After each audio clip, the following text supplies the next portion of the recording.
भगिनींनो, स्वागत आहे तुमचं आपलं केटी स्पर्धा गुरु या यूट्यूब प्लॅटफॉर्मवर। आपण आज बाल विकास ओळख पाहणार आहोत।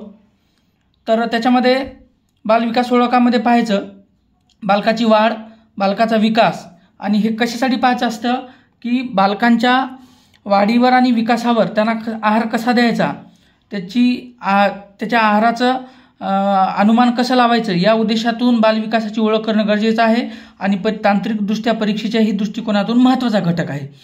तर त्याच्यामध्ये घ्यायचं जन्मापासून वय वर्ष 19 पर्यंत मानवामध्ये बदल कसे काय होतात, परिपक्वता कशी येते यावर बालविकासाचे लक्ष केंद्रित केले जाते। वाढ व विकास प्रक्रियेत बालकांची पालकावरील परावलंबाकडून स्वावलंबाकडे प्रगती होत जाते। बालक विकासामध्ये कशाचा समावेश होतो तर शरीराच्या विविध अवयवांचा विकास, सूक्ष्मकारक कौशल्य आणि स्थूलकारक कौशल्य, पंच इंद्रियाद्वारे घेतलेल्या माहितीची नोंद घेणे, अध्ययन क्षमता, समस्या सोडवणे, भाषा समजणे आणि वापरणे, वाचणे आणि संप्रेरण, इतराबद्दल आंतरक्रिया करणे आणि व्यवस्थापन। ठीक आहे, पुढे आपण पाहणार आहोत बाल विकासचा अर्थ आणि व्याख्या। मानवी वाढ व विकास ही सातत्यपूर्ण व गर्भधारणेपासून मृत्यूपर्यंत आयुष्यभर चालणारी प्रक्रिया होय। लारा बर्क यांच्या म्हणण्यानुसार, लारा बर्क हा मुद्दा महत्त्वाचा आहे, इथे एक पॉइंट हायलाइट करतो। लारा बर्क यांच्या म्हणण्यानुसार हे क्षेत्र मानवी दृढता आणि गर्भधारणेपासून किशोरावस्थेपर्यंत होत जाणाऱ्या बदलांचे अभ्यास क्षेत्र।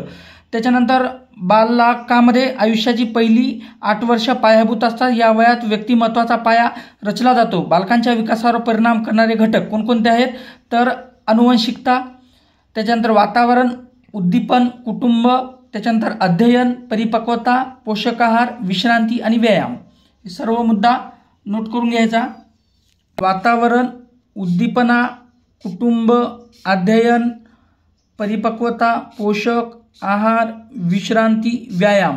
त्याच्यानंतर वयानुसार सुयोग्य विकास घडवण्यासाठी उद्दीपन देणे, बालकांच्या विकासात पालक, शिक्षक, संगोपन कार्यकर्ते, समाज यांची महत्त्वाची भूमिका असते। कोणाची? पालक। सर्वात महत्त्वाचं म्हणजे परिवाराचे संस्कार, शैक्षणिक संस्कार, जे संगोपन करते त्यांचे संस्कार आणि समाज, आपण कोण्या समाजात राहतो याच्यावर सुद्धा संस्कार अवलंबून असतात। त्याच्यानंतर पुढचा मुद्दा घ्यायचा आपल्याला बालविकासाची अंगे। बालविकासाच्या अंगांमध्ये आपण पाहणार आहोत शारीरिक कारक, बोधनात्मक, भाषा, मानसिक, सामाजिक आणि भावनिक क्षेत्र।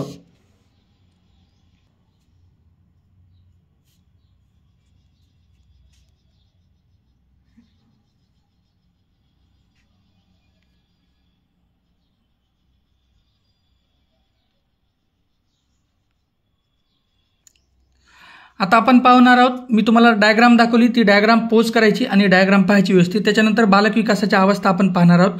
बालक विकासाच्या अवस्थेमध्ये पहा, मानवी जीवन 8 उपअवस्थांमध्ये विभागले गेलेले आहे। किती विभागांमध्ये? 8। हे 8ला क्लिक करतो। त्याच्यानंतर 8 उपअवस्थांमध्ये विभागले गेलेले आहे। उपअवस्थांमध्ये जीवनचक्र विभागताना वय हा निकष लावला जातो। कोणता? तर वय हा निकष लावला जातो। परीक्षेला हे दोन्ही मुद्दे परीक्षेला पडू शकतात। त्याच्यानुसार आपण आता पाहू प्रसूतीपूर्व अवस्था, गर्भधारणा ते जन्म, आईच्या पोटामधून ते जन्म होईपर्यंत, म्हणजे लुनर काळ, 9 महिने 9 दिवस अशा पद्धतीने लक्षामध्ये घ्यायचं। त्याच्यानंतर स्त्रीबज पेशीपासून ते मानवी स्वरूप येईपर्यंतचा प्रवास म्हणजे कोणता? प्रसूतीपूर्व अवस्था। त्याच्यानंतर अर्भकावस्था कोणती? अर्भकावस्था ते शेषावस्था, म्हणजे जन्मापासून ते वय वर्ष 2 पर्यंत। त्याच्यानंतर याच्यामध्ये अवस्था पहा कशा असतात। याच्यामध्ये पहिली अवस्था ही नवजात अवस्था असते। तुम्हाला परीक्षेला प्रश्न विचारू शकतात, नवजात अवस्था म्हणजे काय तर जन्मापासून ते 15 दिवसामध्ये, याला स्टिल बर्थ सुद्धा म्हटले जाते इंग्लिशमध्ये। आणि मग अर्भकावस्था, अर्भकावस्था कोणती येते? 15 दिवस ते 18 महिने। त्याच्यानंतर शेषावस्था 18 महिने ते 24 महिने। ठीक आहे, तर याच्यामध्ये पहा बाल्यावस्थामध्ये 2 वर्ष ते 12 वर्ष हे बाल्यावस्था असते।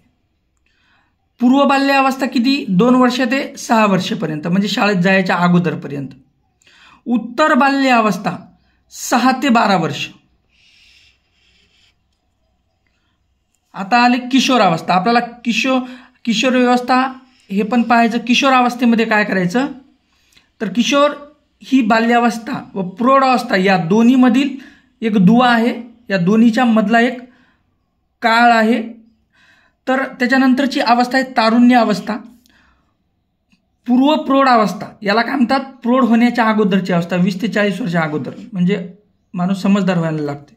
मध्य प्रौढ अवस्था 40 ते 60 वर्ष आणि उत्तर प्रौढ अवस्था 60 वर्षापासून पुढे.